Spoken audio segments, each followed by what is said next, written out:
Baiklah, mengingat waktunya sudah tepat untuk kita, mari kita mulai kebaktian kita pada pagi hari ini. Dan saya mengucapkan selamat datang di rumah Tuhan, selamat beribadah.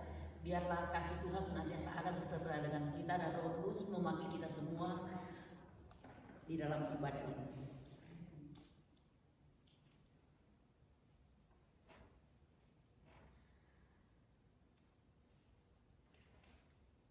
Mazmur 100. Pujilah Allah dalam baiknya. Mazmur untuk korban syukur. Bersorak-soraklah bagi Tuhan, hai seluruh bumi. Beribadahlah kepada Tuhan dengan sukacita, datanglah ke hadapannya dengan sorak-sorai. Ketahuilah bahwa Tuhanlah Allah, Dia yang menjadikan kita dan punya Dialah kita, umatnya dan kawanan domba gembalaannya. Masuklah melalui pintu gerbangnya dengan nyanyian syukur, ke dalam pelatarannya dengan puji-pujian. Bersyukurlah kepadanya dan pujilah namanya. Sebab Tuhan itu baik, kasih setianya untuk selama-lamanya, kesetiaannya tetap turun-temurun. Ibadah hari ini kita alaskan di dalam nama Allah Bapa, Allah Anak, dan Allah Roh Kudus. Turunlah kiranya damai dan sejahtera Allah atas kita sekalian. Saya undang saudara-saudara untuk bangkit berdiri. Kita sambut dengan pujian nomor 14. Sungguh besar kasih Allahku. Nomor 14 ya. Bila ku lihat bintang gelapan dan bumi gurun riuhku dengar, ya Tuhanku, aku sanggup heran melihat ciptaanmu yang besar. Maka jiwaku memujimu, sungguh besar Kau Allahku. Maka jiwaku memujimu, sungguh besar Kau Allahku. Ayat yang kedua, ya Tuhanku,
kami datang bersujud di hadapan hadirat-Mu yang kudus. Mari Tuhan, kami menyerahkan kebaktian kami ini Tuhan, mulai dari awal, pertengahan, hingga akhir Tuhan, biarlah terjadi hanya di dalam nama Tuhan Yesus. Haleluya, amin. Silakan duduk.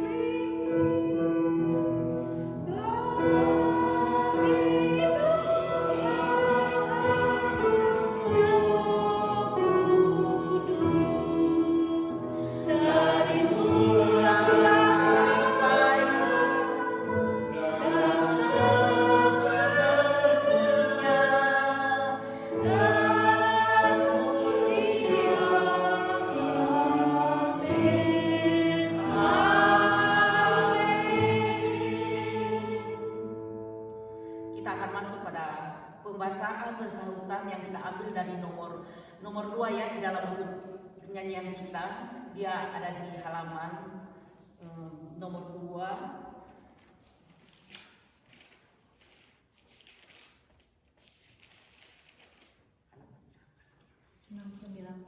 Nomor 2 dia ada di halaman 694. Kami minta kesediaan dari Ibu Tineke untuk membawa.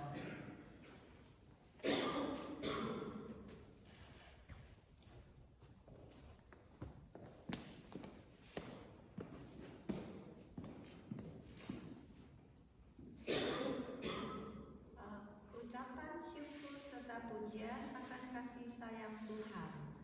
Bersorak-soraklah bagi Tuhan, hai seluruh bumi, beribadahlah kepada Tuhan dengan sukacita. Datanglah di hadapannya dengan sorak-sorai. Ketahuilah bahwa Tuhanlah Allah, Dialah yang menjadikan kita dan punya Dialah kita, umatnya dan kawanan bapa-bapanya. Masuklah melalui pintu gerbangnya dengan nyanyian syukur, ke dalam pelatarannya dengan puji-pujian. Bersyukurlah kepadanya dan pujilah namanya. Sebab Tuhan itu baik, kasih setianya selama-lamanya, dan kesetiaannya tetap turun-temurun. Aku mau bersyukur kepada Tuhan dengan segenap hati, dalam lingkungan orang-orang benar dan dalam jemaat. Besar perbuatan Tuhan, layak diselidiki oleh semua orang yang menyukainya. Agung dan bersemeran pekerjaannya dan keadilannya tetap untuk selamanya. Perbuatan-perbuatannya yang ajaib dijadikan nyata. Tuhan itu pengasih dan penyayang. Perbuatan tangannya ialah kebenaran dan keadilan. Segala titanya teguh. Kokoh untuk seterusnya dan selamanya. Dilakukannya dalam kebenaran dan kejujuran. Dikirimnya kebebasan kepada umatnya. Diperintahkannya supaya perjanjiannya untuk selama-lamanya. Namanya kudus dan dahsyat. Permulaan umat adalah takut akan Tuhan. Semua orang melakukannya berakal budi yang baik. Puji-pujian kepadanya tetap untuk selama-lamanya.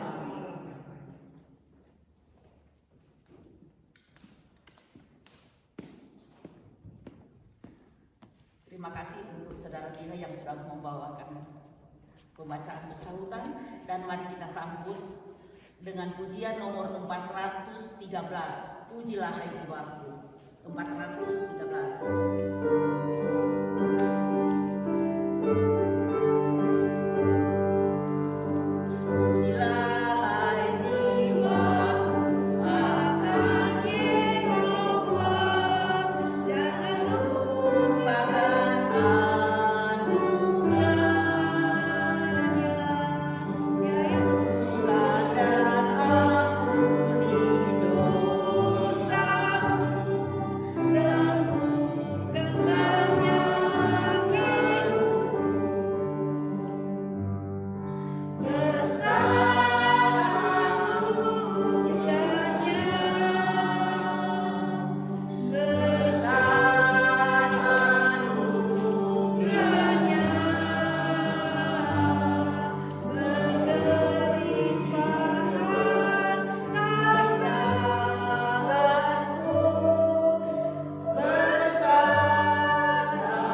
yang kita ambil dari halaman 692.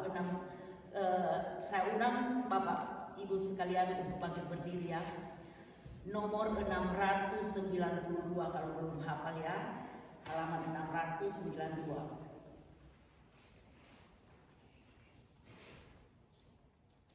Kalau sudah siap, kita akan baca bersama-sama.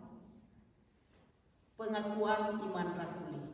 Aku Aku percaya pada Allah, Bapa yang berkuasa, hari langit dan bumi, dan kepada Yesus Kristus, Anak yang tunggal Tuhan kita, yang dikandung daripada Roh Kudus, lahir dari anak darah Maria, yang menderita sengsara di bawah pemerintahan Pontius Pilatus, disalibkan, mati dan dikuburkan, turun ke dalam kerajaan maut.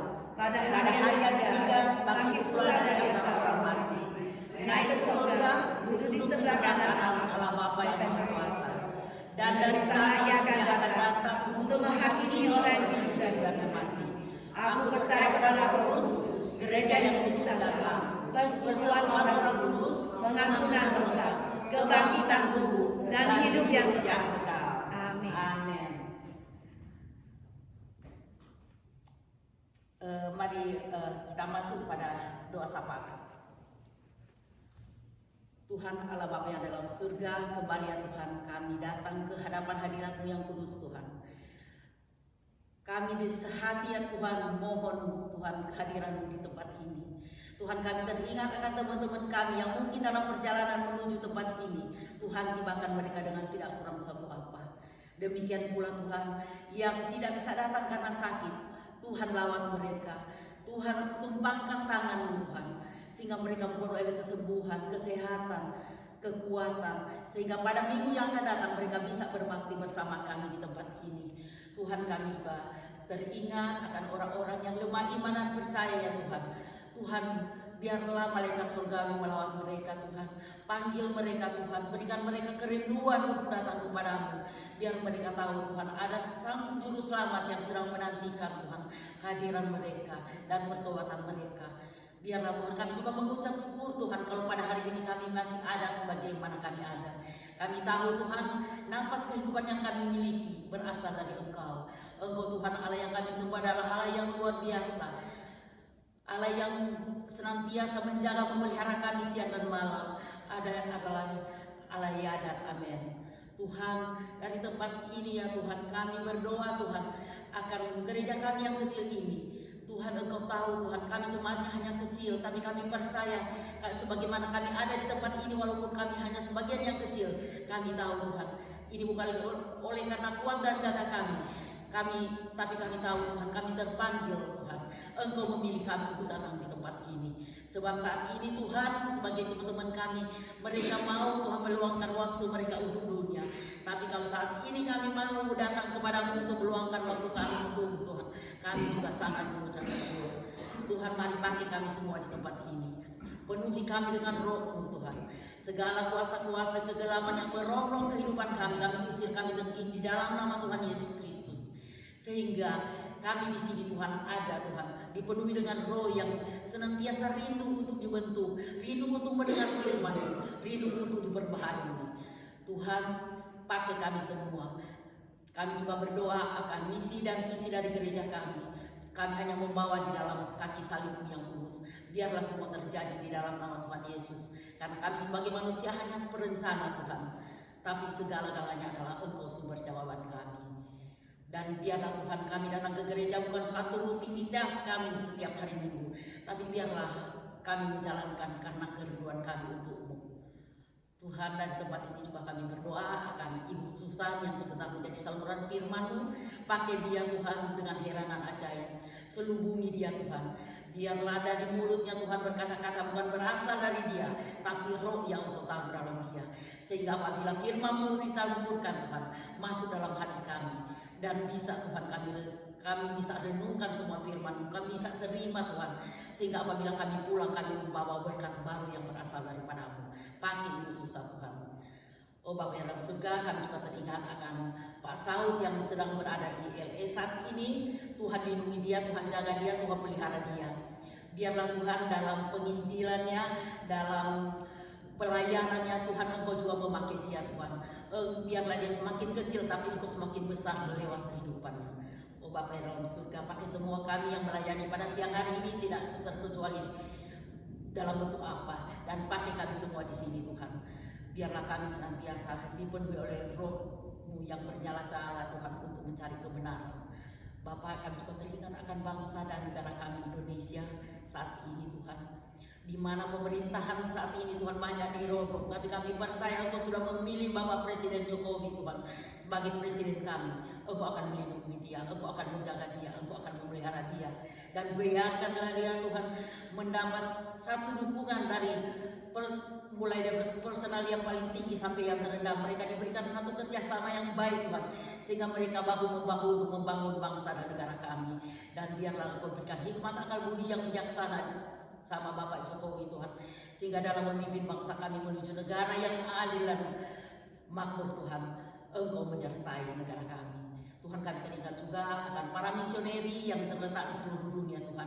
Berikan juga mereka keberanian untuk menyampaikan firman-Mu. Berikan mereka Tuhan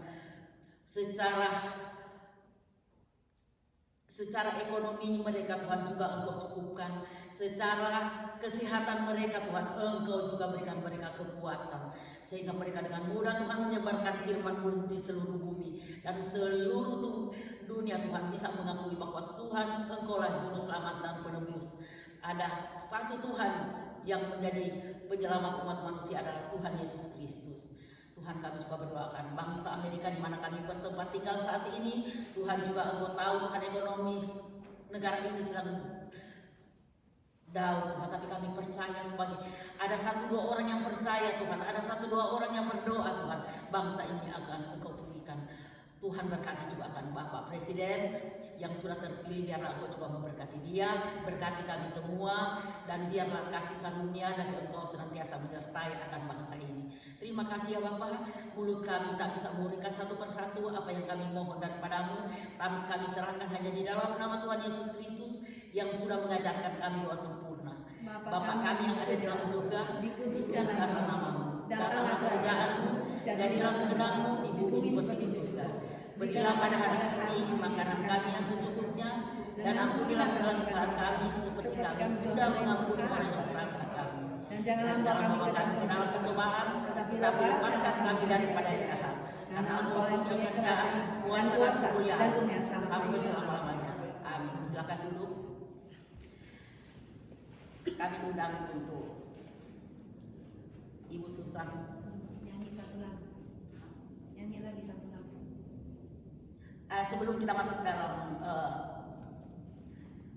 khotbah yang akan dibawakan Ibu Susan, kita akan masuk dalam satu pujian, lagu pujian nomor 270, Tuhan penuhiku dengan firman-Mu. Nomor 270.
Syukur kepadamu ya Tuhan, di hari pertama daripada New Year ini, daripada tahun baru ini, tahun 2023.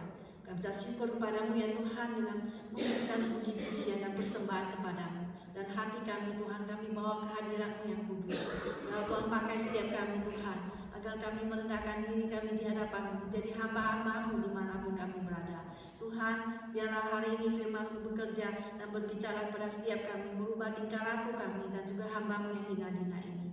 Tuhan, sembunyikan dia di belakang kayu salib Tuhan, dan hancurkan segala pekerjaan iblis yang keluar daripada ruangan ini di dalam nama Tuhan Yesus. Biarlah Roh Kudus Tuhan bekerja di tengah-tengah kami. Tuhan, biarlah Tuhan mengampuni segala dosa dan kelemahan kami Tuhan. Sebelumnya Tuhan, biarlah kami semua Tuhan boleh duduk dengan tenang Tuhan, mendengar firman-Mu yang boleh masuk di dalam hati kami. Dalam nama Tuhan Yesus kami berdoa. Amin. Saudara sekalian, mari kita membuka Alkitab kita di dalam kitab Filipi pasal yang ketiga ayatnya yang ke-10 sampai ayatnya yang ke-14. Filipi pasal ketiga ayatnya yang ke-10 sampai ayatnya yang ke-14. Kalau sudah dapat, mari kita baca bersama-sama Filipi pasalnya yang ketiga ayatnya yang ke-10. Sudah dapat? Filipi pasal 3 ayat 10. 1, 2, 3. Yang kukehendaki ialah mengenal Dia dan kuasa kebangkitannya dan persekutuan dalam penderitaannya, di mana aku menjadi serupa dengan Dia dalam kematiannya, supaya aku akhirnya beroleh kebangkitan dari antara orang mati. Bukan seolah-olah aku telah memperoleh hal ini atau telah sempurna, melainkan aku mengejarnya, kalau aku dapat juga menangkapnya, karena aku pun telah ditangkap oleh Kristus Yesus.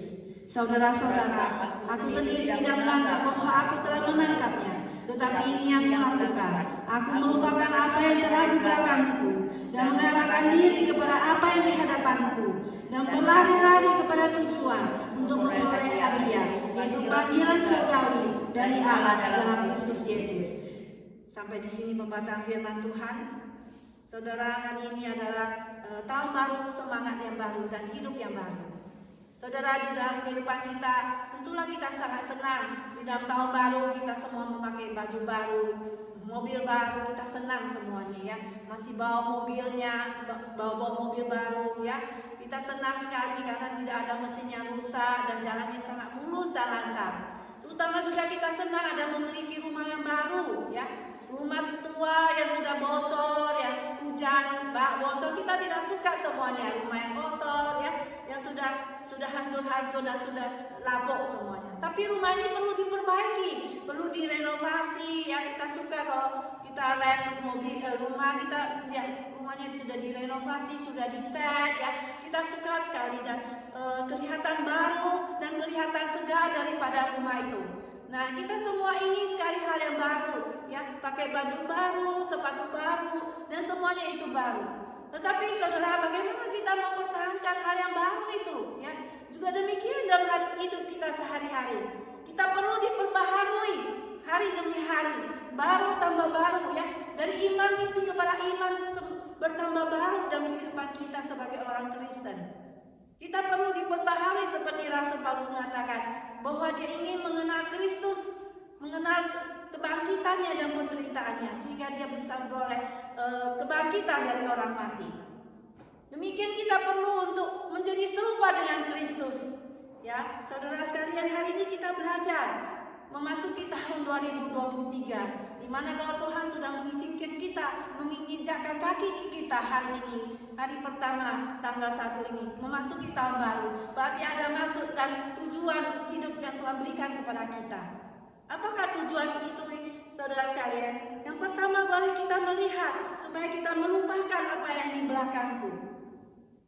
Ayat ke-13b, saudara-saudara, aku sendiri tidak menganggap bahwa aku telah menangkapnya, tapi ini yang kulakukan, aku melupakan apa yang telah di belakangku. Bagaimana supaya kita itu bisa akhirnya memperoleh kebangkitan dari antara orang mati, supaya kita menjadi sama dengan Kristus, supaya kita mengenal siapa Kristus itu, supaya kita tahu sifat-sifatnya dan apa yang dia suka dan apa yang dia tidak suka dalam kehidupan kita, karena dia adalah Tuhan kita. Yang pertama kita lihat supaya kita tidak selalu mengingat-ingat masa lalu, melupakan masa lalu kita, kegagalan-kegagalan kita, dosa-dosa kita, bahkan kesuksesan-kesuksesan hasil yang telah dicapai pada masa lampau dalam pelayanan kepada Kristus misalnya. Paulus mempunyai alasan untuk merasa dia susah mengenai masa lalunya. Kita tahu bahwasanya bagaimana dia pernah memegang jubah dari orang-orang yang melempari batu daripada Stefanus, ya, yang memegang jubah orang yang melempari batu dia, dan di mana Stefanus adalah Kristen pertama yang mati martir yang pada waktu itu. Dan Saulus saat itu dia setuju bahwasanya dia dilempar batu, dia ada di situ. Demikian juga kita melihat bahwa dia melakukan hal-hal yang memalukan, ya. Ada mungkin hal-hal yang memalukan di mana dia juga menangkap orang-orang Kristen. Dia dimasukkan ke dalam penjara. Dia menangkap orang-orang percaya. Dia kejar-kejar mereka sampai ke Damaskus, meminta surat kepada para imam besar. Dia mengira apa yang dia lakukan ada hal yang benar, dan itu membuat sesuatu hal yang memalukan di dalam diri dia. Demikian juga saudara dengan diri kita. Kadang kita merasa malu dengan perbuatan kita pada masa lampau. Perkataan-perkataan orang lain mungkin membuat kita trauma, ataupun sikap-sikap mereka itu mendengung-dengung, atau perbuatan mereka dan perkataan kita dalam hati kita. Tetapi saudara sekalian, itu tidak akan membuat kita itu untuk terus maju ke depan. Ya, kita harus melupakannya. Ya, seperti pepatah orang bahasa Inggris yang mengatakan, forgive me, ya, ampunilah aku. Maka dia mengatakan apa? Forgive and apa? Forget it, ya, forget about it. Ya, lupakan itu sangat bagus ya dari orang-orang Amerika, ya, forget about it. Jadi kita lupakan, ya, jangan terlalu dianggap sesuatu hal itu. Ya, kadang kita juga suka mengungkit ya masa lalu, ya, orang-orang lain. Tetapi apa? Kita mengingat-ingat kesalahan orang lain misalnya. Ya, orang ini pernah gini begitu sama aku, orang ini pernah menyakiti aku, dulunya dia pernah tidak baik sama aku, atau aku di Indonesia dia nggak melayani aku dengan baik misalnya. Maka di dalam 1 Korintus pasal 13 mengatakan apa? Kasih itu apa? Tidak menghitung kesalahan orang lain, ya. Kasih menutupi segala sesuatu. Kasih itu apa? Tidak menghitung-hitung, ya, mengingat-ingat kesalahan orang. Mengingat-ingat ya kesalahan orang, ya, berulang-ulang misalnya kata Tuhan Yesus, ya. Sampai berapa kali kita harus mengampuni dosa orang? Ya, 7 kali, bukan, Yesus bilang. Sampai berapa kali? 70 kali 7? Tidak, atau 490 kali bukan. Tapi maksudnya Tuhan Yesus adalah sempurna, kata 7 itu, supaya kita mengampuni orang berulang-ulang. Ya, maafkan aku, kita salah, kita minta maaf terus menerus, karena kita adalah orang yang suka kilaf, orang yang suka jatuh ke dalam dosa. Maka kita perlu meminta maaf selalu. Maka kita perlu memaafkan orang yang bersalah kepada kita, sehingga kita tidak mengingat kesalahan orang-orang tersebut. Ibrani 10 ayat 17 mengatakan, dan aku tidak lagi mengingat-ingat dosa dan kesalahan mereka. Ya, Tuhan aja tidak mengingat dosa orang lain. Tuhan itu tidak mengingat lagi kesalahan orang lain. Mazmur 103:12, sejauh timur dari barat, demikianlah dijauhkannya daripada kita pelanggaran kita. Demikian sering kita dengan bahasa Inggris seperti kita dijauhkan, forget about it. Ya, Tuhan itu tidak mengingat dosa kita lagi. Demikian Tuhan bisa lupakan kesalahan kita. Demikian kita bisa melupakannya, menjadi pelajaran bagi kita. Nah, kita boleh ingat tapi tidak mengerti, menjadi suatu pelajaran, ya, supaya kita tidak mengulang-ulang lagi kesalahan masa lalu. Dan kita memaafkan orang tersebut. Maka di dalam 2 Korintus pasal 13 2 Korintus pasal 5:17 mengatakan apa? Barang siapa yang ada di dalam Kristus, ia adalah ciptaan baru. Yang lama sudah apa? Sudah berlalu. Sesungguhnya yang baru sudah datang. Jadi tahun 2023 adalah suatu hal yang baik untuk kita memulai sesuatu yang baru. Ya, kita adalah ciptaan baru di dalam Kristus. Kita dibentuk ulang. Kita diberikan Roh Kudus. Kita dimaafkan, diampuni kesalahan kita. Sehingga kita menjadi orang yang diciptakan baru di dalam Kristus. Kita itu dilahirkan kembali, ya. Nikodemus datang pada Tuhan Yesus, bagaimanakah aku bisa mendapatkan hidup yang kekal? Maka Tuhan Yesus mengatakan, engkau harus apa? Dilahirkan kembali daripada Roh Kudus. Ya, dilahirkan kembali, kita harus percaya kepada Tuhan Yesus sebagai Tuhan dan Juru Selamat kita, mengampuni dosa kita, sehingga dosa kita akan diampuni dan kita akan diberikan apa? Hati yang hati yang baru. Kita akan dibentuk ulang oleh Tuhan melalui firman-Nya. Saudara sekalian, demikianlah kita keberhasilan kita seperti yang dialami oleh Paulus waktu itu. Di mana dia katakan dia adalah orang Yahudi asli, dia adalah orang Farisi yang mentaati hukum Taurat, tapi dia juga seorang penganiaya jemaat. Dan tetapi dia setelah mengenal Yesus Kristus, yang bertemu dengan Tuhan di tengah jalan Damaskus. Pada waktu itu ada suatu cahaya begitu cerah yang menusuk dia sehingga matanya menjadi buta selama 3 hari. Demikianlah Saulus bertemu dengan Yesus. Saudara, sudahkah kita bertemu dengan Yesus secara pribadi? Sejam doa kita, ya Tuhan akan mendengar doa kita secara langsung. Ya, kita minta ampun pada Tuhan dalam segala perkara dan kamar kita dimanapun, Tuhan akan mendengar doa kita. Disitulah kita mengalami perjumpaan secara pribadi dengan Tuhan. Dan di situ kita akan mengenal siapakah Tuhan Yesus Kristus. Saudara sekalian, demikianlah dia menganggapnya setelah dia mengenal Yesus itu adalah suatu sampah. Sekarang dia mengenalnya Yesus itu suatu kerugian. Dan dulu dia anggap sebagai sesuatu yang untung. Tapi sekarang dia mengatakan itu adalah sesuatu hal yang rugi. Itu dianggap sebagai sampah. Dalam bahasa aslinya artinya suatu kotoran. Kotoran daripada manusia yang bau itu.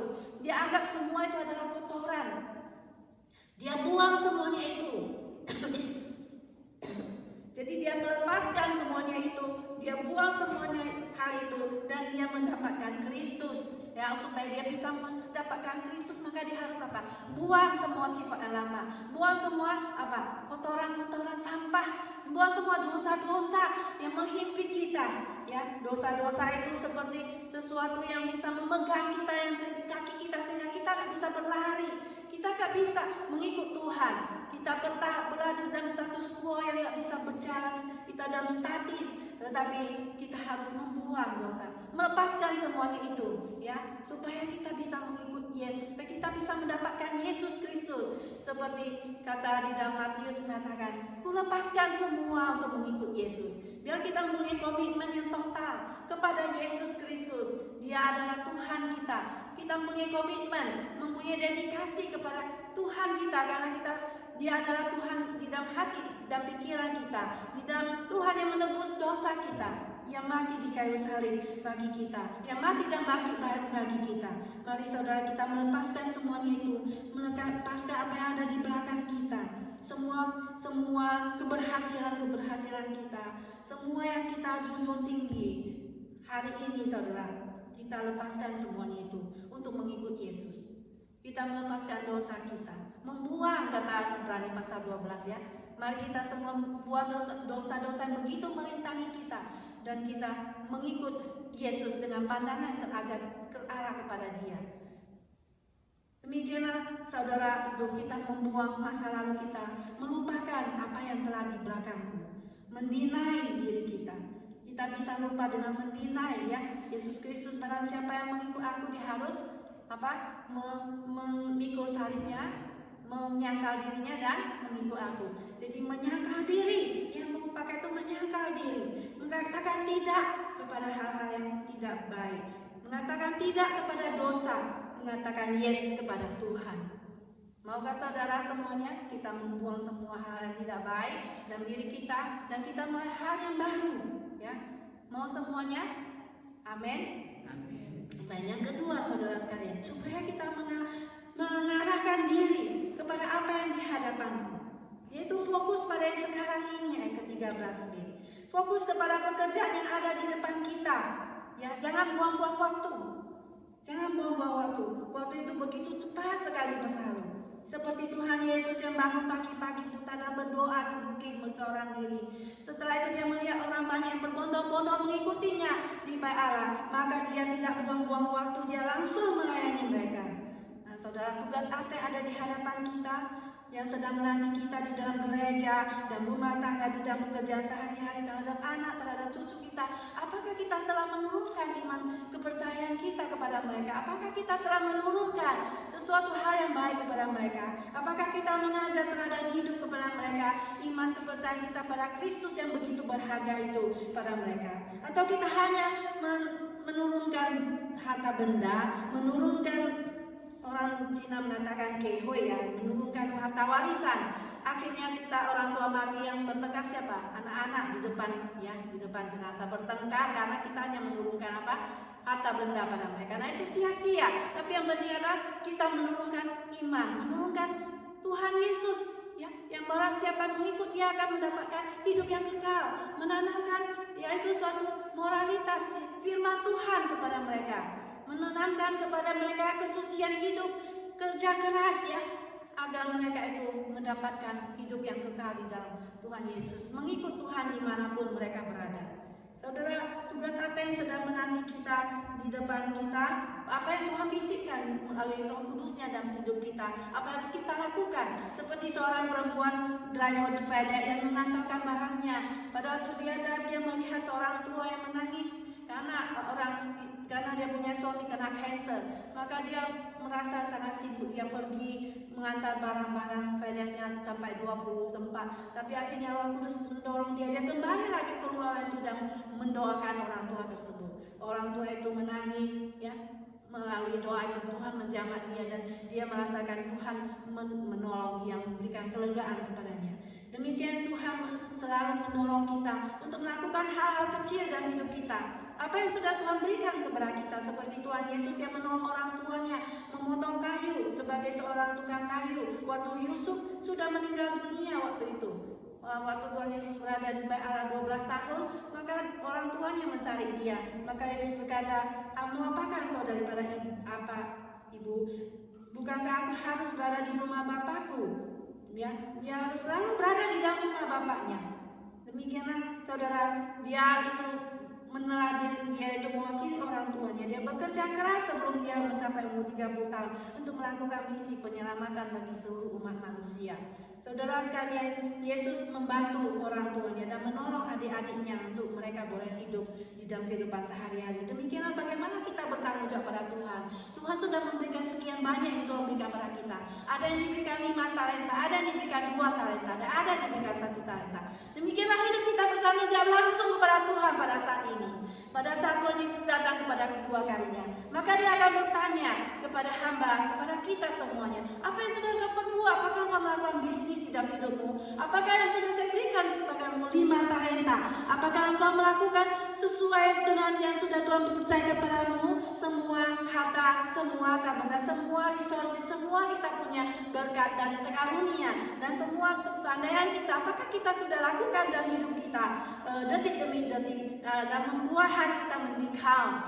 Ya, maka Tuhan Yesus ada seorang 5 talenta, dia menghasilkan lagi pada 5 talenta. Yang diberikan 2 talenta, dia hasilkan lagi 2 talenta. Maka Tuhan yang datang daripada yang mempercayakan talenta pada mereka dan mengatakan, baik sekali pekerjaanmu, hai hambaku yang baik dan setia. Engkau akan diberikan tanggung jawab. Engkau telah setia dalam hal yang kecil, aku akan memberikan padamu tanggung jawab dalam hal yang besar. Apakah kita setia kepada Tuhan dan taat kepada Tuhan meskipun dipercayakan hal yang kecil? Maka Tuhan sudah menanyakan tanggung jawab kepada kita di dalam sehari-hari hidup kita. Kita tidak bisa main-main dalam hidup kita lagi. Kita tidak bisa lagi bersenda gurau dan bermas-masan di dalam jalan hidup ini. Karena Tuhan pada waktu dia datang kedua kali, dia akan mempertanyakan semua yang sudah Tuhan kita kerjakan. Apa yang sudah engkau kerjakan dalam dunia ini? Apakah engkau sudah lakukan apa yang sudah saya pesankan kepadamu dalam hidup ini? Apakah engkau sebagai seorang hamba yang baik dan setia, ataukah sebagai seorang hamba yang malas, sebagai seorang hamba yang tidak setia, hamba yang jahat? Itu katanya Tuhan Yesus. Satu orang diberikan 1 talenta. Pada tuannya datang, dia minta tanggung jawab, dia tidak melakukannya. Dia sudah ambil 1 talenta, dia tanam di dalam tanah.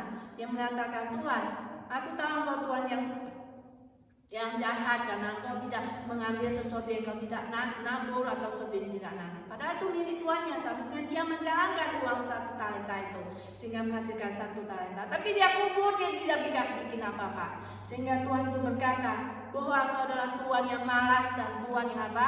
Hamba yang malas dan hamba yang jahat. Nah, saudara, itulah yang Tuhan Yesus. Saya sangat takut sekali pada Tuhan Yesus. Itu yang harus kita dengar 2 kalimat itu. Maka pada Tuhan Yesus dia berkata, engkau adalah hamba yang setia ataukah hamba yang setia dan hamba yang baik? Ataukah dikatakan, oh engkau adalah hamba yang jahat dan hamba yang malas? Nah, itu sudah tidak bisa ditawar-tawar lagi. Kita tidak bisa lagi naik banding pada waktu kita bertemu dengan Tuhan. Apakah kita sudah bertanggung jawab kepada Tuhan di masa kini?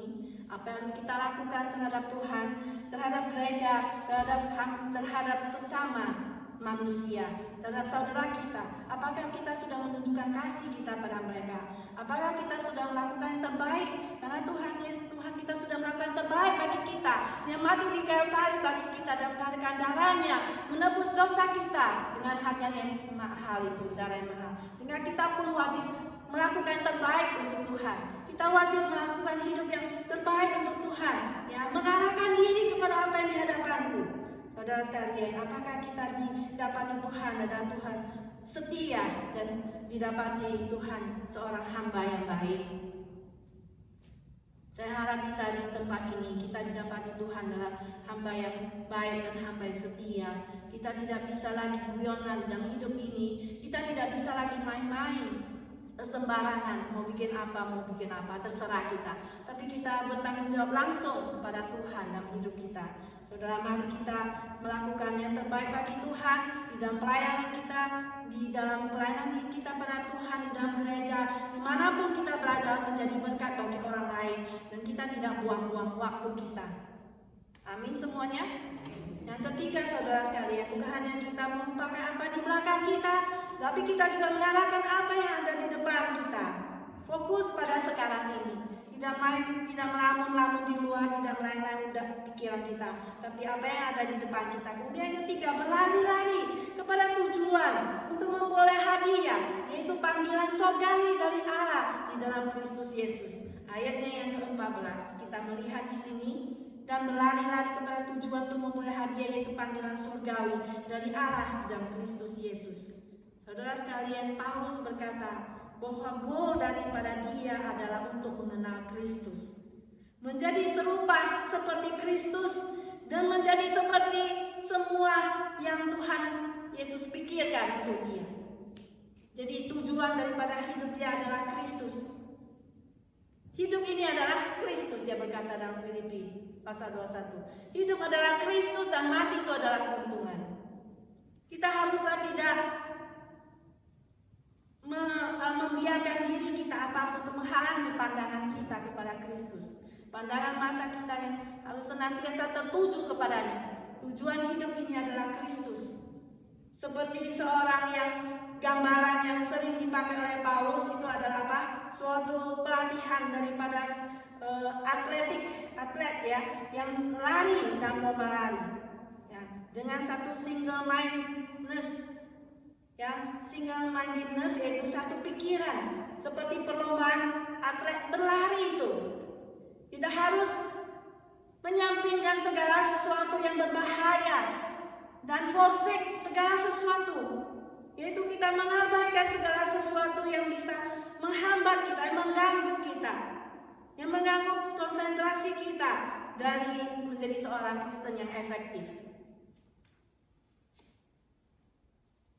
Mengabaikan segala sesuatu yang dapat mengganggu pikiran kita untuk menjadi seorang Kristen. Karena dosa itu dapat mengikat kita. Dosa itu bisa mengikat kita dalam mengikut Yesus. Karena terang dan gelap itu gak bisa bercampur. Dan dosa itu juga menghalangi hubungan kita dengan Kristus. Sehingga kita malas berdoa. Kita malas ke gereja. Kita tidak mau lagi bertemu Tuhan karena apa? Karena dosa. Maka saudara, sangat penting sekali kita melepaskan itu dosa dan mengikut Yesus. Maka sebuah lagu berkata, "Ku lepaskan semua ikut Yesus." Jadi kita melepaskan semuanya. Masalah-masalah yang mengganggu pandangan kita. Keep on our eyes into Jesus, ya. Dosa yang bisa menghambat kita, yang tidak bisa maju di dalam mengikut Tuhan. Jadi kita harus di sini dikatakan berlari-lari kepada tujuan untuk memperoleh hadiah, yaitu panggilan surgawi dari Allah dalam Kristus Yesus. Paulus berlari-lari kepada goal dia, kepada sasaran dia yang terakhir, itu adalah Kristus. Yaitu Kristus sendiri itu adalah tujuan hidup kita.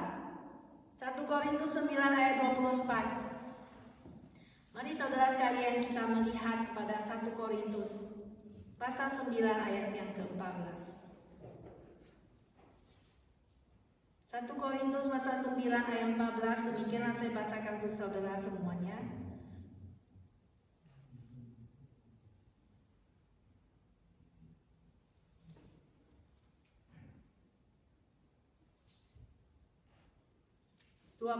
Ya, 1 Korintus 9 ayat 24. Tidak tahukah kamu bahwa dalam gelanggang pertandingan semua peserta turut berlari, tetapi bahwa hanya satu orang saja yang mendapat hadiah? Karena itu, larilah begitu rupa sehingga kamu memperolehnya. Tiap-tiap orang yang turut mengambil bagian dalam pertandingan menguasai dirinya dan segala hal. Mereka berbuat demikian untuk memperoleh suatu mahkota yang fana, tetapi kita untuk memperoleh suatu mahkota yang abadi.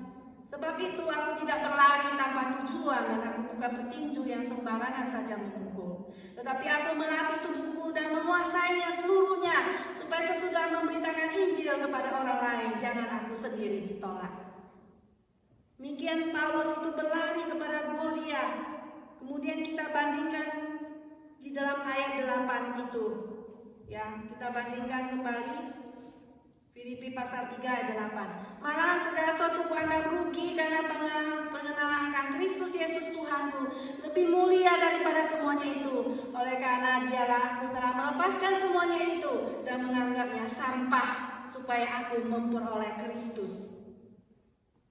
Saudara, apakah kita mengasihi Tuhan dengan segenap hati kita, dengan segenap pikiran, dengan segenap perasaan kita, dengan segenap tenaga kekuatan kita? Apakah kita mengasihi Tuhan untuk mendapatkan Kristus sebagai panggilan Allah ke kehidupan surgawi, atau sebagai mahkota hidup, yaitu pemberian anugerahnya kepada mereka yang setia pada panggilannya sampai akhir? Kita melihat Yakobus pasal 1 ayat 12. Di mana kehidupan Kristen itu dikatakan oleh Paulus sebagai seorang atlet, ya, sebagai seorang atlet yang berlari kepada panggilan surgawi, yaitu Kristus sendiri. Dan di dalam Yakobus juga dikatakan di sini bahwa kita sebagai orang Kristen adalah seorang yang memenangkan kepada pencobaan. Pasal 1 ayatnya yang ke-12. Berbahagialah orang yang bertahan dalam pencobaan, sebab apabila ia sudah tahan uji, ia akan menerima mahkota kehidupan yang dijanjikan Allah kepada barang siapa yang mengasihi Dia. Demikianlah pemberian anugerah. Berbahagialah orang yang bertahan dalam pencobaan. Ya, saudara sekalian, di mana kita bisa bertahan di dalam pencobaan, yaitu kita akan menerima mahkota kehidupan. Di mana mata kita tertuju kepada Yesus, maka kita akan sampai kepada finish line. Kita akan cross the line. Kita pasti akan masuk kepada kekekalan bersama dengan Tuhan Yesus. Kita pasti akan finish the line. Kita pasti akan bertanding dengan baik, karena Tuhan Yesus sudah mengalahkan dunia ini. Tuhan Yesus sudah menang atas semuanya ini. Maka kita pasti akan menang juga. Saudara, pandang kepada Yesus yang akan memimpin kita kepada iman dan memimpin kita kepada iman dan memimpin iman itu kepada suatu pengharapan daripada hidup yang kekal.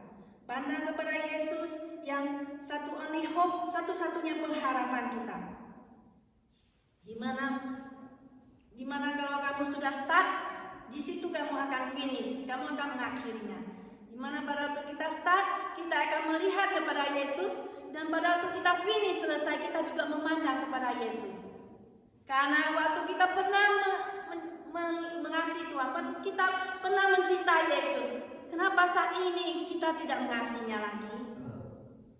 Pada waktu dulu kita pernah begitu berapi-api pada Yesus, tetapi pada waktu finish line itu kita menjadi apa? Kita menjadi lengah. Padahal ada orang yang bisa menyelesaikannya. Bagaimana cara kita bisa menyelesaikannya? Itu kita melihat kepada Yesus. Dia adalah seseorang yang memulai dan mengakhiri daripada iman kita itu. Saudara, pelari itu yang finish itu yang dia akan pergi kepada satu sasaran, yaitu finish line, kepada goal dia. Maka dia tidak melihat samping kiri kanan, maka dia akan berlari begitu rupa. Maka pada waktu mau mencapai garis akhir itu, maka mungkin ototnya itu tegang, ototnya itu akan strain. Maka disitulah dia harus berusaha sampai dia mencapai garis akhir. Demikian kita mengikut Yesus di tengah perjalanan. Mungkin ada hal-hal yang mengganggu kita, ya. Mungkin ada peperangan rohani di sana dikatakan, ya. Ada musuh dalam pengertian iblis yang memakai orang lain menjatuhkan kita. Tetapi di situ bagaimana kita diuji di atas pencobaan itu, supaya kita itu menang terhadap ujian, supaya kita tidak jatuh di dalam pencobaan, supaya kita tetap mengikuti firman Tuhan, supaya kita tetap bersandar kepada Tuhan Yesus. Karena Tuhan Yesuslah yang menolong kita dimanapun kita berada. Dan sampai saat ini saudara sekalian, kita melihat pada waktu orang Israel mau masuk kepada tanah perjanjian. Waktu itu mereka sudah mau masuk ke tanah Kanaan, maka Musa mengutus 2 orang untuk mengintai tanah Kanaan. Maka 12 orang itu diutus masuk ke tanah perjanjian. Maka 10 orang melihat dan kembali melapor kepada Musa dan berkata, orang yang ada di tanah Kanaan itu, tanah perjanjian, adalah orang yang raksasa. Orangnya itu tinggi-tinggi, orangnya itu memakan orang, dan mereka itu orang yang hebat, dan mereka itu kita itu seperti belalang, kita itu kecil, kita pasti tidak bisa masuk ke tanah Kanaan, ya. Maka dia memberikan laporan seperti itu. Maka umat di sana menangis-nangis, mau melempari Musa, ya, melempari Yosua dan Kaleb. Mengatakan, kenapa kau mau membawa kita masuk ke tanah perjanjian? Mengapa kita bukan kembali lagi ke Mesir? Di situ kita enak dikasih makan daging, ya. Di situ ada daun pre, ada bawang, di situ ada daging. Kita mau makan sebanyak-banyaknya ada. Padahal di situ mereka jadi budak apa? Budak Firaun. Di situ mereka kerja paksa dengan otot-otot yang kekar supaya mereka bisa bekerja membangun piramida dan dikasih makan yang besar. Sehingga mereka itu tidak tahu mereka budak daripada Firaun. Mereka mau kembali lagi ke Mesir.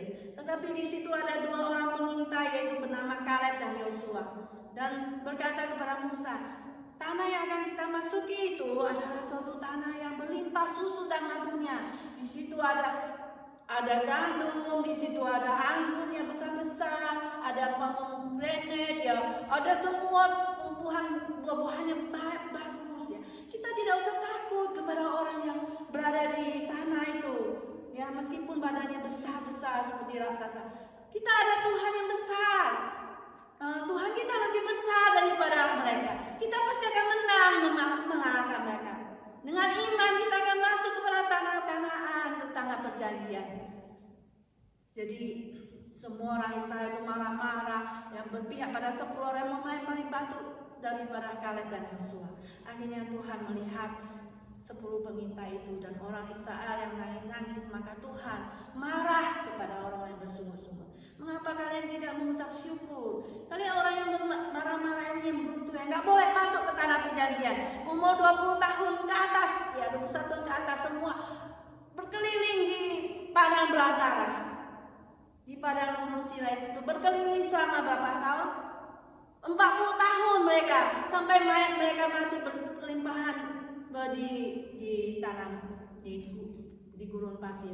Akhirnya setelah 40 tahun mereka boleh masuk ke tanah Kanaan. Hanya 2 orang yang boleh masuk, yang tadi 10 orang sudah mati, yaitu Kaleb dan Yosua. Mana mereka percaya kepada Tuhan, bahwa Tuhan itu lebih besar daripada semua orang-orang yang ada di sana. Tuhan itu boleh menolong mereka mengalahkan orang Amalek, orang-orang yang raksasa besar-besar itu. Akhirnya memang benar, bersama dengan Tuhan mereka menang mengalahkan musuh. Mereka bisa masuk ke tanah perjanjian, ya, dengan iman kepada Tuhan. Yosua akhirnya menggantikan Musa yang sudah mati sebelum masuk ke tanah perjanjian. Karena Musa dia pernah tidak sabar pada orang Israel, Dia marah-marah pada waktu memukul dia punya batu ya, supaya mereka dapat air, maka dia pakai tongkat memukul tongkat itu dengan batu itu. Padahal Tuhan mengatakan kamu berkata aja keluar air dong ya, punya batu itu supaya keluar air. Tapi dia marah ya, bertindak, dia acting out di depan orang Israel ya, dia tidak sabar. Akhirnya dia nggak boleh masuk ke tanah perjanjian.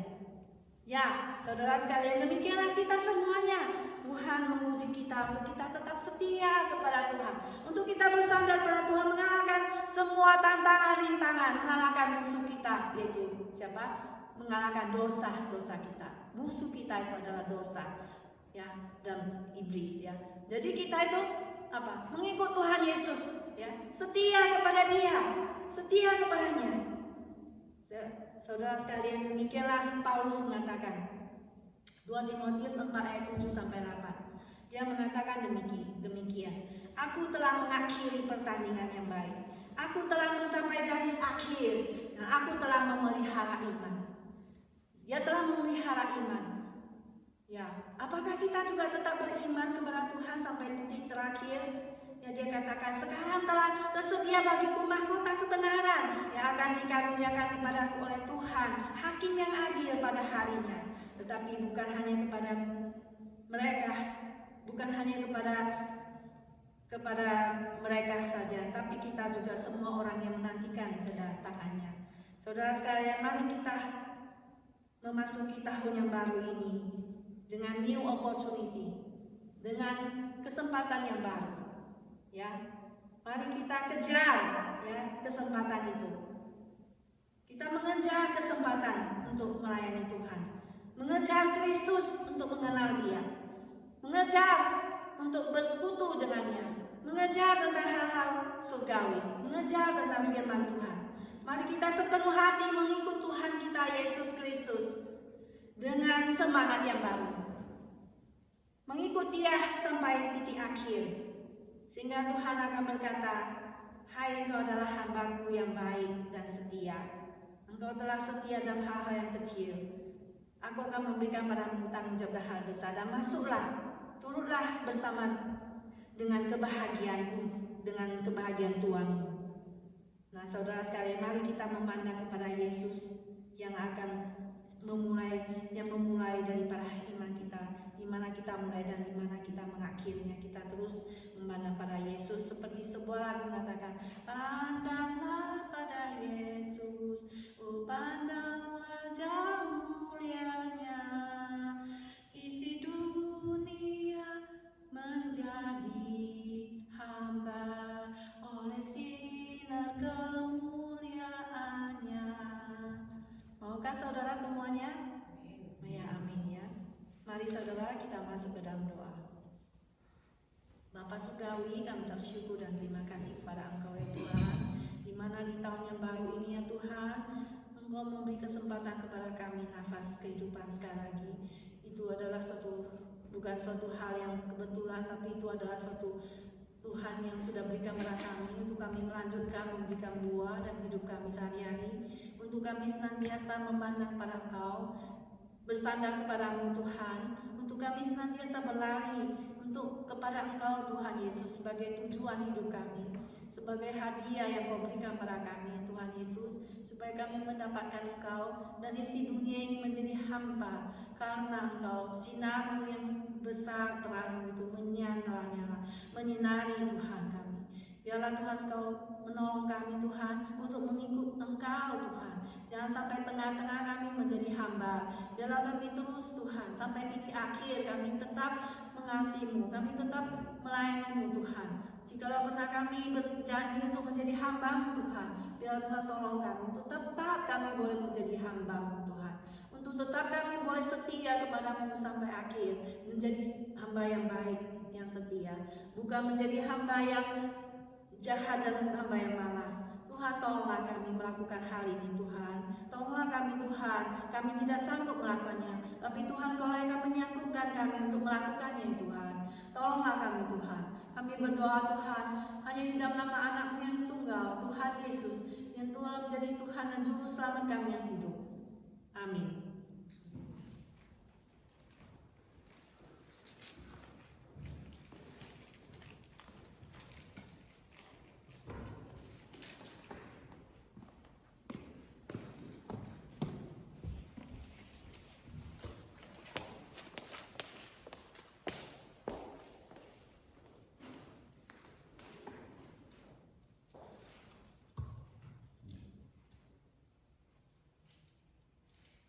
Terima kasih untuk Ibu Susan yang sudah melayani kita pada siang hari ini dan mengingatkan kita firman yang begitu indah ya, mengajarkan kita untuk terus berlari untuk mencapai kehidupan yang kekal, mendapat mahkota yang Tuhan sediakan untuk kita. Kadang-kadang untuk mendapatkan suatu mahkota itu bukan satu hal yang mudah ya. Di tengah jalan sudah datang malas. Seperti hari ini kayaknya capek sekali untuk datang di gereja. Tapi ada satu ketakutan ya, kita hanya mengejar dunia dan tidak mengejar Tuhan, itu juga satu kesalahan. Dan itulah yang menguatkan kita semua. Kalau kita ada di tempat ini, saya percaya kita semua hanya untuk mengejar dan berlari mendapatkan mahkota yang kekal. Amin. Dan mari kita akan mempersembahkan sebuah pujian nomor 279. Perkenankanlah hati Tuhan. 200.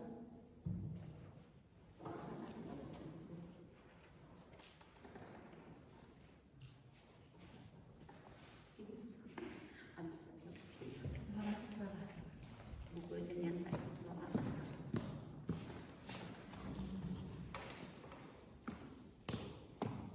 Kita akan masuk dalam persembahan. Kalau tadi Tuhan sudah melayani kita, tapi sekarang tiba saatnya untuk kita melayani pekerjaan Tuhan muka bumi, dan kita akan memberi persembahan yang akan dilayani oleh Ibu Lili. Pada ayatnya yang kedua saya minta untuk dijalankan persembahan oleh Ibu Lili ya. Nomor 279.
Jemaat semua kita bangkit berdiri, kita akan berdoa untuk persembahan. Saya minta kesediaan dari Saudari Rini untuk membawakan kita doa persembahan.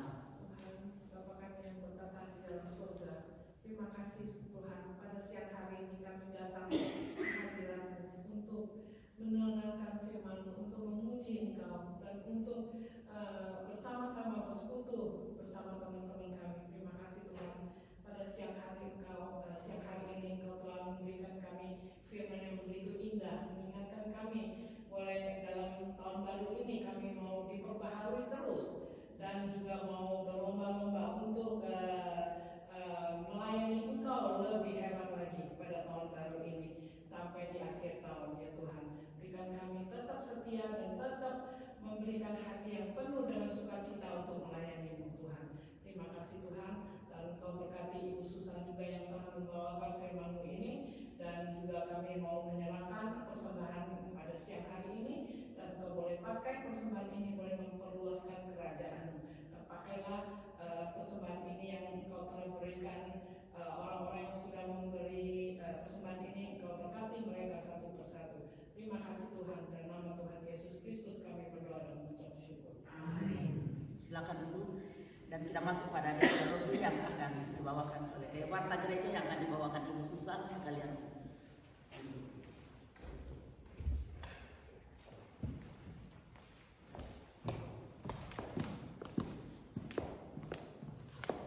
Selamat datang semuanya di New Year. Kita mengucap syukur dan bersambut dengan gembira hari ini yang datang ibadah pada hari ini. Saya boleh persilakan untuk perkenalkan diri ya, siapa yang hadir hari ini. Saya persilakan untuk bangkit berdiri untuk mengenalkan dirinya. Ada orang-orang baru. Siapa namanya? Ya. Ya, kita sambut dengan tepuk tangan ya. Ya, puji Tuhan ya, hari pertama New Year kita harap kita mempunyai semangat yang baru dan suatu cita-cita yang baru untuk Tuhan, untuk melayani Tuhan dengan segenap hati kita dan mengasihinya. Ya, seperti tadi katakan Pendeta Saud ada khotbah di gereja di LA ya, nanti besok akan kembali. Ya, puji Tuhan, dan juga saya undang kembali untuk minggu depan supaya kita hadir untuk beribadah kepada Tuhan ya. Dan hari ini ada kita pianis baru yaitu Enten ya, dia meskipun belum terlalu ini tapi dia latihan, tapi tidak terlalu doakan biar bisa lebih lancar lagi. Ya, puji Tuhan. Dan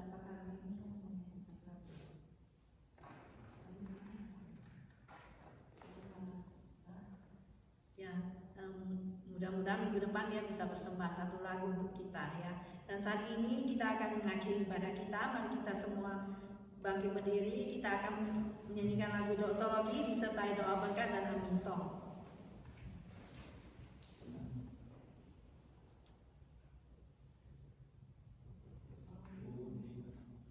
Puji Allah Bapa Putra, puji Allah Roh Kudus, ketiga-nya yang esa, oh sama sumber berkat. Amin. Jemaat dikasih Tuhan, mengarahkan hati dan pikiran kepada Tuhan, maka berkat daripada Allah Bapa kita dan persekutuan daripada Tuhan kita Yesus Kristus dan juga Roh-Nya yang kudus menyertai kita mulai saat ini sampai selama-lamanya. Amin. Amin.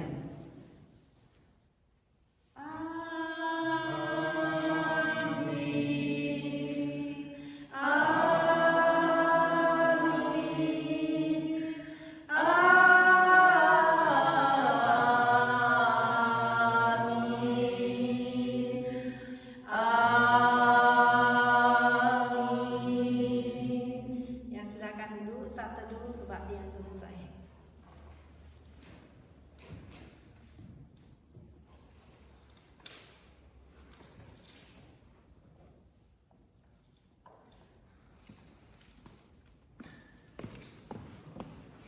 Kita ada makan di bawah ya, jangan pulang dulu. Kita ada ramah-tamah di bawah.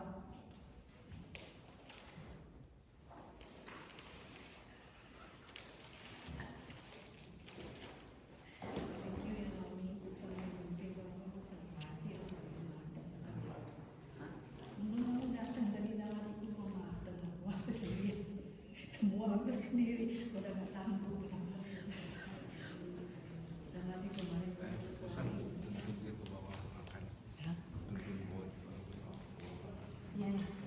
kunci, kunci mana ya? Ini kunci ya?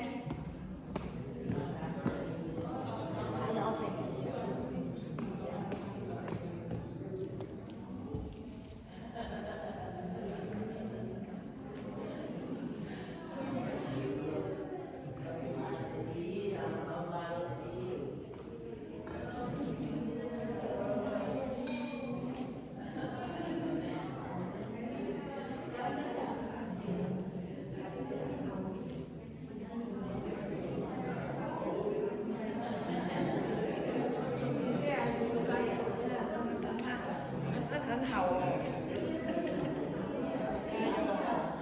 很感动啊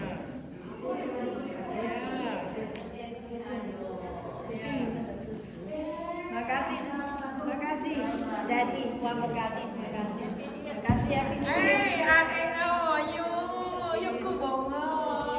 Terima kasih tadi Tuhan berkati, terima kasih ya tadi.